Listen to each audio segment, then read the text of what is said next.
Il faut beaucoup aimer pour haïr autant. Eh oui.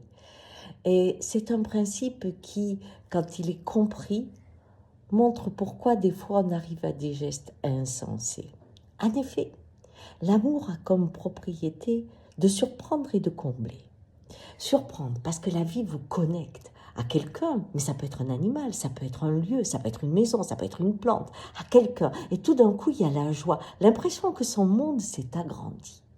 Surprise, comblée, augmentée, c'est toute la joie de l'amour. Et la haine, c'est quoi? Eh bien, la haine, c'est le dépouillement.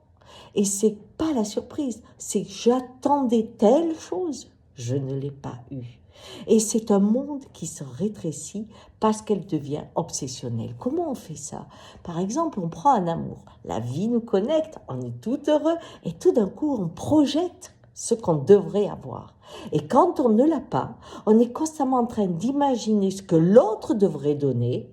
Alors on est heureuse, il devrait me donner ça, et tout d'un coup, hop, le dépouillement, il ne me le donne pas. Et ça, on le fait des dizaines, des centaines, des milliers de fois dans sa tête. On nourrit tous les jours l'amour qu'on devrait avoir et les comportements, les actions qu'il devrait entraîner, on les nourrit tous les jours pour en découvrir chaque fois de plus en plus fort l'absence, la perte, le dépouillement. Et l'autre devient obsessionnel. On pense qu'il détient tous les pouvoirs de son bonheur. On peut l'avoir en amour, on peut l'avoir avec un ami, on peut l'avoir en politique, on peut l'avoir quand on fixe un bouc émissaire, il devient celui qui empêche d'être heureux, celui qui me prive de ce que j'imagine. Car pour haïr, il faut d'abord qu'en creux, je nourrisse la joie, l'amour d'être comblé.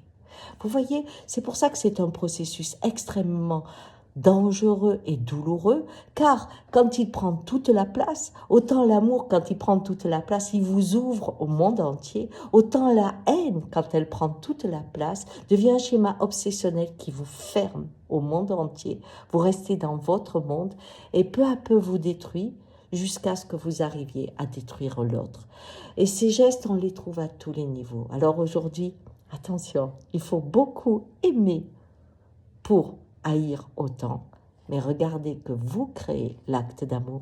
Il ne vient pas comme la merveille quand la vie vous réunit. Ciao!